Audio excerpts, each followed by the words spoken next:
Game Freak, a developer that made almost every single Pokemon game, except for the one that's on the screen right now. I am the Game Collector, and this is Second Opinion Games. And today I take a look at Game Freak games that aren't Pokemon.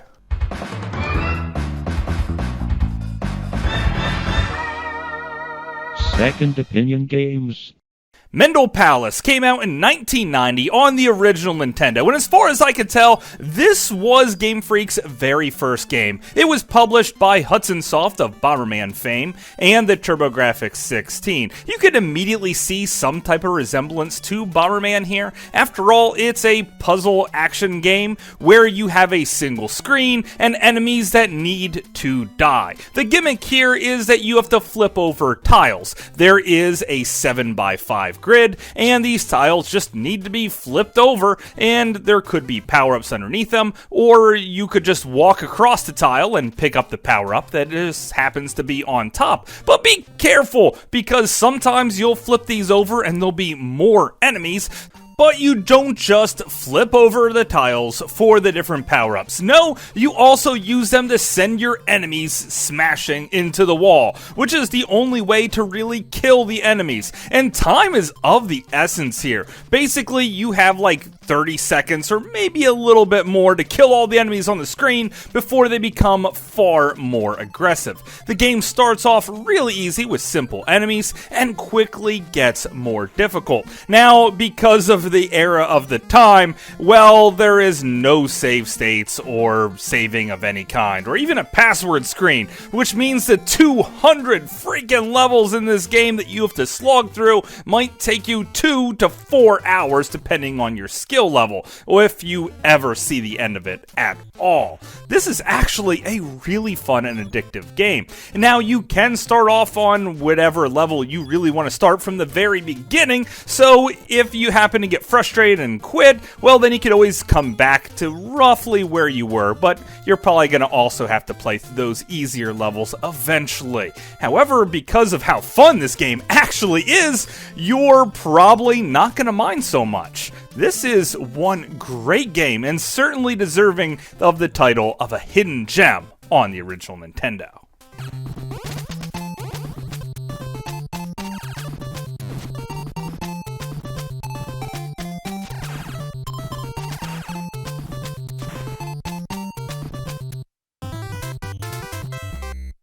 Yoshi was the second game they made, and this one was published by Nintendo, and the cooperation that they've learned from this experience will have them pushing out Nintendo properties for many years to come. However, the game itself is just bland. You just move things back and forth. This reminds me of one of those LCD games. You know, they don't really have a lot going on, but what it is going on is also really boring. The gimmick here is that sometimes a Yoshi egg will fall down. Now, if it's a top and doesn't have a bottom, it'll just disappear right away. And if it's a bottom, well, then you just try to shove other enemies in between, and hopefully a top will come along to crunch them. There are two different modes here. An endless mode, where enemies just always just keep stacking up, and a way that you could actually finish the level, and then you see a tiny little Yoshi cartoon that plays on, just to give you enough energy to try another level to maybe think that the cartoon will change really, really slightly. And guess what? It also slightly changes. And then it goes back to the boring, repetitive gameplay. One of the big problems I have with Yoshi is that it requires luck as well as skill. So even if you happen to be really good at this game, chances are you can't clear a level as fast as you really want to because you're waiting for the random number generating gods to drop down the right pieces at the right time in order to clear the level. Now, to break this, we do have that whole egg thing, but for the most part, you're just waiting for the computer to drop the pieces just the way you want. And if you're not going to get that, well, then you're going to be playing for quite some time. Sometimes I could clear a level in 1 minute, and sometimes it'll be freaking like 10. And I happen to be decent at this game, it's just kind of boring.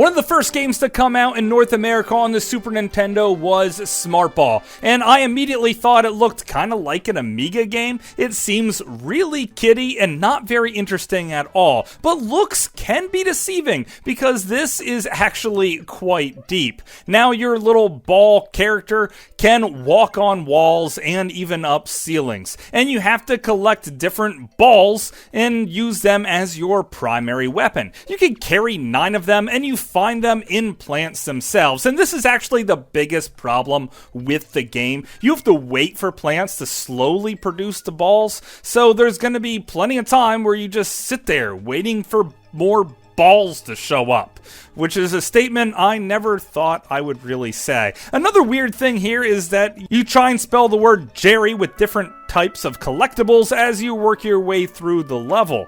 Now, why not the word smart? Why Jerry? Now this all takes into account some type of story with a sorcerer and your little brother Tom, and maybe you're Jerry, and you have to save a girl at the end of the game, which is actually your sister, because, you know, girls always need saving, and who else is going to do it if it's not just a ball that collects other balls?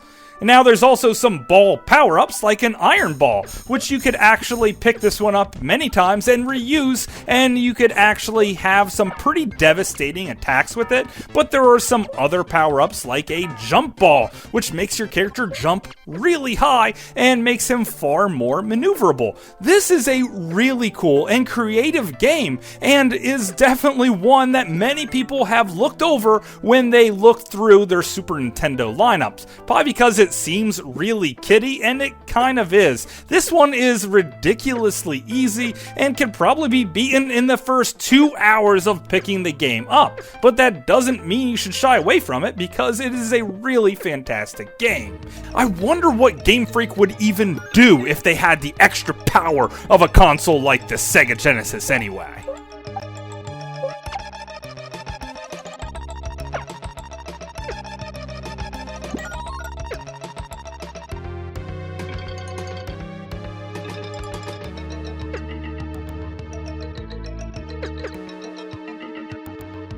Pulseman came out in 1994 on the Sega Genesis. This is a very colorful action platformer, and this time the gimmick that comes around is the fact that there is lots of electricity in the air. By running, you could build up a little bit of a static charge, I guess, in which case then you could use it as a power shot across the screen. Otherwise, you just have a random slash attack that seems to be pretty darn powerful and seems extremely satisfying. The hard rocking theme in the background just keeps you pushing forward. And I was wondering where my copy went. I was looking through many boxes today, just frantically looking around because I know that I've played this game before, but I could not find a copy of the game. Well, it turns out that it was a downloadable game on the Sega channel and never actually got a physical release. Later, I downloaded it on the Wii Virtual Console, and I had to dust off my Wii in order to play this game. So, if you also are wondering where to find a copy, well, there are reproduction cards online, but keep in mind there isn't a real physical copy for the North American release, that is. The other big gimmick here is something that should not be overlooked. That's the ability to turn into a spark and ride through different wires. Now, mastering this skill is very important, and at first I thought you had to sort of jump between the different wires and then turn back into the spark again, but no, it's as simple as pressing a direction on the D-pad. You know how in Sonic the Hedgehog sometimes you get stuck in those tubes and it moves really fast and it looks really cool, but you're just sitting there passively watching the action happen?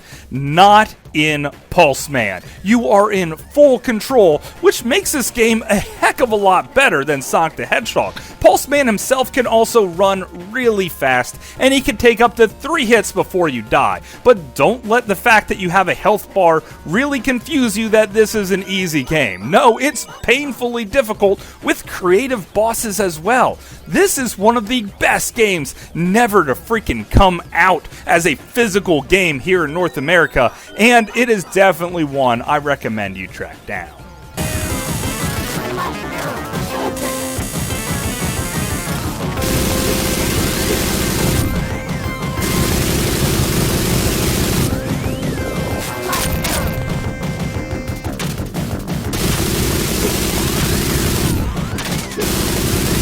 Pulse Man a little bit too fast for you? Well, how about a much slower action platformer for the Game Boy Advance called Drill Dozer? Now, this is one of the most inventive platformer games I have ever seen in my life. You drive a giant drill, and you have to pick up different gears in order to drill things harder. And something I love to do is drill things as hard as I freaking can and smash through walls and cut everything up.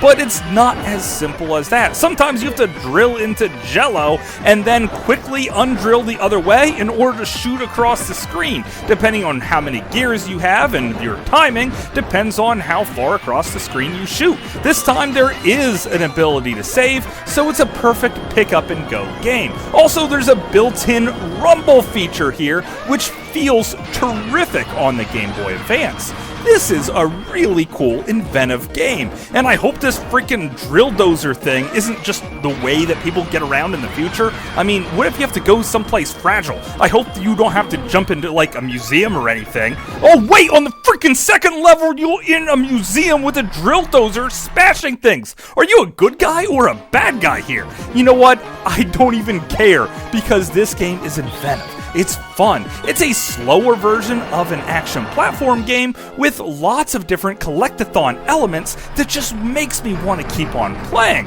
This is one of the coolest games I think I've ever played. There's also a little bit of a dash move in here, and the controls are extremely simple. You could just drill in with the right trigger and drill out with the left trigger. The guys at Game Freak are so freaking creative. Let's just hope they never do drugs, because Lord only knows what they'll come up with.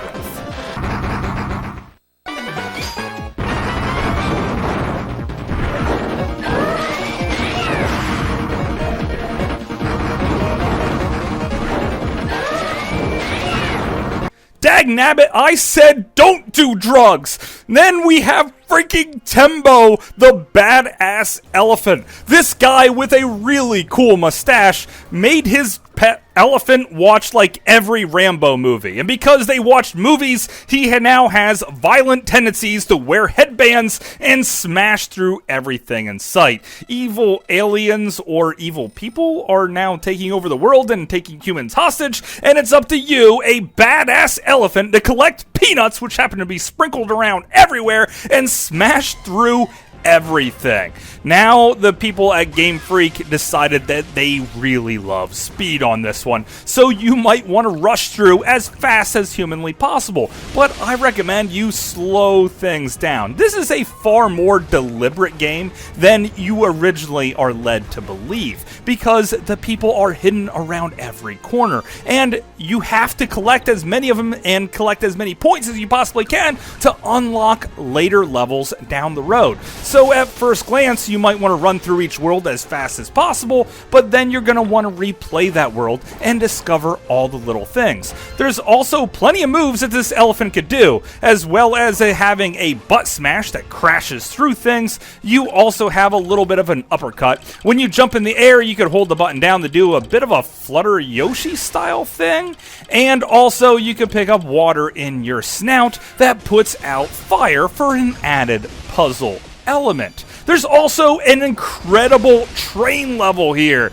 I find this kind of funny because the world's most famous elephant, Jumbo, a 12-foot pachyderm, was actually murdered by a train. Yeah, the elephant just wanted to chill out on the train tracks, and here comes a train willing to pick a fight with this thing, and they both happen to die in more of a murder-suicide or suicide scenario. I'm not quite sure which. But anyway, back to the game. This is freaking cool. Now you might wonder why I decided to capture footage in standard definition if I'm playing it on my Xbox One.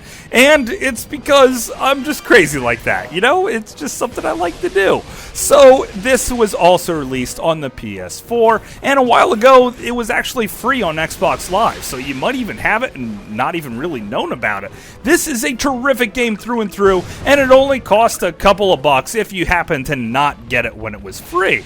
The art design here makes me chuckle, and Tembo is actually a quite difficult game if you try to rush through it too much, so take your time. If you happen to die, you could always eat a bunch of peanut butter and come right back into the fight. And there are frequent checkpoints as well. I wonder where that thing came that elephants really love peanuts. I know there's this town in Williston, Florida, where they're famous for two things: peanut farming and breeding elephants. So I think that's where it came from, but all in all, this is an actually really fun game, and I could recommend it to everyone.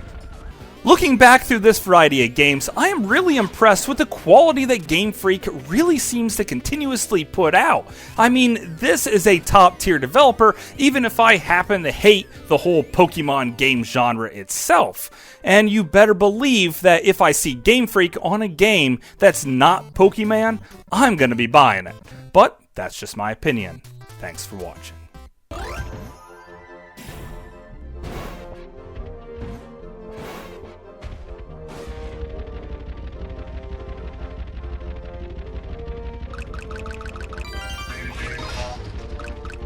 Hopefully you guys enjoyed this review. I had a great time making it, and I already reviewed another game made by Game Freak that I really liked on this Super Nintendo using the mouse. It's called Mario and Wario. So if you haven't watched my Super Nintendo mouse video, I strongly recommend you do that. And if you have any comments, please talk to me, because I'm a very lonely person, or any ideas of what game developer maybe I should look at in the future, well, please let me know. So until later, I will see you again, guys.